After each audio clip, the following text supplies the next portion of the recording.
Hello, Mr. Johnson of GWM Haval Australia. This is a super important Australian YouTuber Dimitri talking. Yes, that's me. Can you please fix your damn system before some of us get injured? Yes, thank you very much, sir. Thank you for picking up the call. Bye for now. Unfortunately, it doesn't work that way, does it?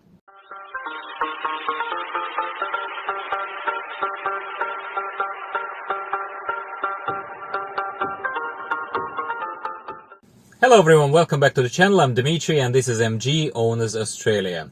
As opposed to the popular belief among some less educated parts of my audience, I do not have a direct special line to the head of GWM Haval in Australia, and neither do I have such a similar direct line to anyone in MG. Today we are revisiting an unpleasant but concerning topic of the Haval H6 and Jolion lane keep assist system, which the more I spend time with and the more I hear from you, my audience, and from other sources of information who are sharing information with me, the more I believe that this system, currently in its current shape and form in the Haval vehicles such as H6 and Jolion, it is dangerous. I'm not going to go as far as saying that it is something that should require, like, I don't know, vehicle recall and stuff like that. Let's not dramatize, let's not turn it into more than what it is. But again, as opposed to the popular belief, it's not like I am only promoting Chinese vehicles, or it's not like I'm only bashing them either, because some people appear to believe that this generates some extra clicks for me or some other tangible financial revenue. It doesn't, okay? It doesn't. I am simply calling things for what they are, whether it's a good thing, whether it's a bad thing. I'm just sharing it with you for what it's worth. So today, what I wanted to bring to your attention yet again, after this introduction, is a comment from one of you, from one of my very cherished, very good people who became basically virtual friends that I have on this channel, Richard. And Richard shared with me his own private ownership experience with his own brand new Haval Jolion that he purchased in the lovely Queensland not long ago. So let's read the original comment straight from the comments section to my channel. Hi again, Dimitri. Your comments in this video resonate with me completely. Thank you, Richard. The lane keeping assist on my very new Haval Jolion reacts exactly the same way. Not being content with knowing that the car is wholly within the two lines, it tries to be absolutely precisely in the center of the lane, which is a little bit annoying. That I can handle. However, on my very first drive of the car, having left the Haval dealership in Mackay and driving home to the Whitsundays, and with precisely 49 kilometers on the clock, an alarm sounded, and a message flashed warning me of a vehicle approaching from the rear at high speed. A check of my mirrors confirmed a semi-trailer doing exactly that. I thought, wow, I have never experienced that before, how good is that? Next, the message that I had a vehicle in my blind spot sounded, and the warning light embedded in the right-hand outside mirror flashed. The semi was overtaking me. Perfect, I thought, that works too. Then, looking ahead, I realized that the semi driver was reckless. He was overtaking me when not safe to do so.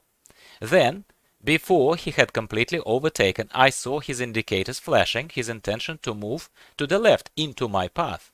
My concern became an alarm. He wasn't driving a semi-trailer at all. It was a B-double, as in he had an extra appendage kind of to his long vehicle, and that idiot was all set to run me off the road with a second trailer. Spontaneously, I hit the brakes and swerved to the left to get onto the gravel verge of the road.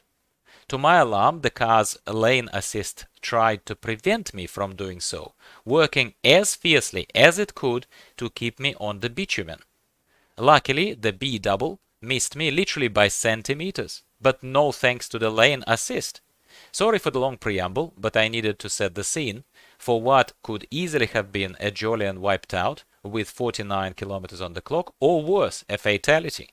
A warning to all motorists with lane assist in the strong desire to keep you in the middle of the lane. This technology can cause a nasty incident, so be aware. I do truly believe that Richard probably was quite thrown by the experience that he just described to me and to you, effectively, and that the electronic lane keep assist system that basically held him in the lane for that 1-2 seconds longer than it needed to could have contributed to very serious injury and to the damage to the car, to the vehicle. Now, again, not to dramatize, not to extrapolate it to something that is like, let's sensationalize it and turn it into something bigger than it is. I don't want to do that, but neither do I want to downplay it any longer. Am I still happy with this car? Yes. Do I still think that it drives well and that it doesn't drive like crap, as we discussed in the previous video? Yeah, I believe that it drives fine. It drives fine. But that electronic lane keep assist system is an interference and is an annoyance. Mainly, I think it becomes a problem. It becomes a real threat and a potential danger. Yeah, I'm going to use the terminology used in the thumbnail. I think it becomes a danger when you are nice and relaxed and your mind is not on overcompensating for the turns, right? As you shouldn't. You shouldn't have to. You should be able to drive normally and react onto the changing road conditions at any point in time. That ultimately is what any car is there to enable. And if it's not doing that for you, then the car is not fit for purpose. And I'm not concluding that this car isn't. I'm just saying to you that current version of electronic lane keep assist, mainly because it cannot be permanently turned off in Haval H6, and I believe in Jolion either, it resets itself to being on again every single time when you restart the engine of the car, which is probably our main problem here.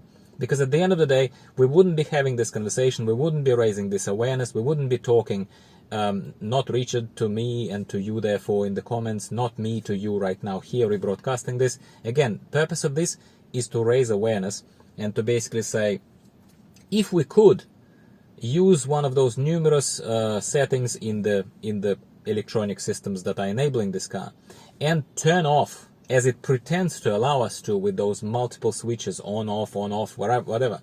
If we could permanently turn off that system, we wouldn't be having this conversation. It would have been fine. We would have a little bit rolled our eyes, said, Haval, why did you do that? GWM, why did you even do that? That's stupid and it's invasive and whatever. But we would have left it at that and simply stuck to the positive, good narrative that mostly dominates this channel, if you've been following me for a while. And I would have kept praising other discoveries, what car does in this situation, what car does in that situation. Right now, I feel like it's almost my duty of care to my small, relatively small, but still a community of Haval and MG owners in Australia, and tell you that I have extra facts, such as the one I shared with you today with Richard's story, where this system, holding a person who is relaxed, driving in their own lane, aware of their surroundings, but not expecting in kind of the active train of thought to have to overcompensate, or basically, as I used the term before, I think still very appropriately, you don't expect to have to wrestle a car to save yourself from danger. You expect the car to respond very quickly, if not anticipate what you want to do, because that would have been great, wouldn't it? If not anticipate, then at the very least, do not resist my desire, or Richard's desire in this particular case of this story, to avoid the immediate danger, because that 1 millisecond, that 1 second of you not applying enough pressure on the steering wheel to avoid that danger, avoid that obstacle on the road, avoid some danger approaching your car, that could mean significant injury to yourself or others. So I cannot imagine GWM, Australia, Global, Haval, specifically whoever is in charge. And that is why I was setting the scene to you. As opposed to the popular belief, I do not have a red line phone here that connects me directly to, hello, Mr. Johnson of GWM Haval Australia. This is a super important Australian YouTuber, Dimitri, talking. Yes, that's me. Can you please fix your damn system before some of us get injured? Yes, thank you very much, sir. Thank you for picking up the call. Bye-bye for now. Unfortunately, it doesn't work that way, does it?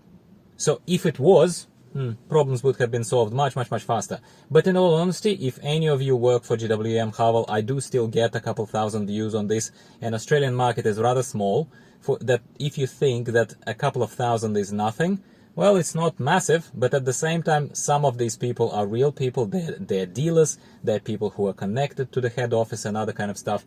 If some of this resonates with you and you understand that that's a real potential issue brewing and we have real users here, real consumers that are concerned by this, I would strongly encourage you to take it not just in the commercial sense of the thought, like, oh, how much would it cost us to fix this for all these customers, but I would seriously get on the front foot and differentiate yourselves from the other brands. Earn on the positive publicity, not just from me, but for the brand, for, if not for the consumer, then at the very least I would encourage these people to do whatever, however little or however much is in their power, to do the right thing and somehow broadcast to your head office, to your engineering teams, whoever deals with this, and simply implement one little software flag that's required for this thing to remember the setting, and let us turn it damn off if we choose to do so, and therefore stop complaining, essentially. Because at this stage, I don't like the turn that the narrative has taken, and I am not going to only do this, obviously, going forward, but at the moment, Richard's story resonated with me enough to record a special video and follow up on my own. Your comments when people who don't know, or who simply don't pay attention, or somehow else do not have the similar experience. I can't imagine how you don't. Maybe you have earlier versions of the car and they had some other software. I don't want to speculate. But basically some people are alleging that it's all a figment of my imagination and now and yet another person's imagination, apparently, right? It's not. It's not. So do not be part of the problem, neglecting this and dismissing this. At the very least, listen to what we have to say. And essentially, I'm not going to say save yourself by not buying the car.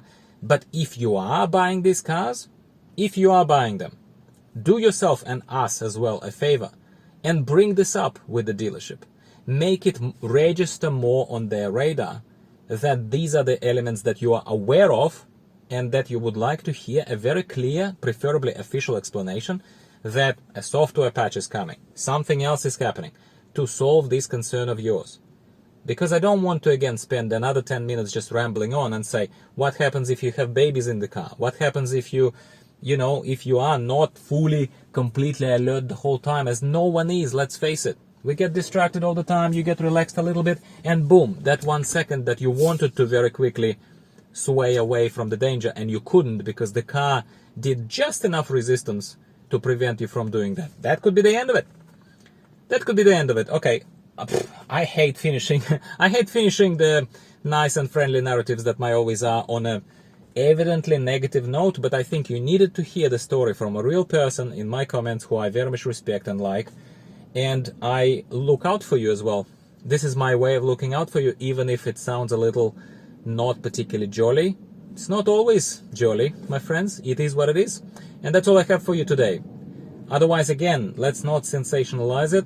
I still enjoy the car, I still think it's good value for money, and I think, in all honesty, being an ex-software engineer, I cannot imagine this being a complex fix, Haval GWM. I'm not asking you to re-engineer the whole car. It already saves some settings. It means to me that even without knowing your hardware, I know for a fact that there is a capability of this electronic system to remember, okay? So let's not say, oh, you don't know what you're talking about, Dmitry. I know software, I know how it's produced, I know it's not you at the dealership that can solve it, but at the same time I also know that you can provide feedback, that you can work with the head office and say that this is something that is continuing to raise concerns among the population of Australia where you're rolling out these cars. So before somebody gets hurt or you get into too much ACCC trouble, right, with people actually turning this into a lawsuit against you, I think rolling out a tiny software patch will probably solve a lot of problems. And that's what I want to leave this with you and encourage your comments below. As always, let's chat, agree, disagree, just be respectful. That's all I ask, that's all I ever asked, that's all I ever will ask. Thanks again. MG Owners Australia, Dmitry signing off for now. Talk to you next time about something else. For a change, maybe MG ZST related as the main car we have still in the family. Bye for now.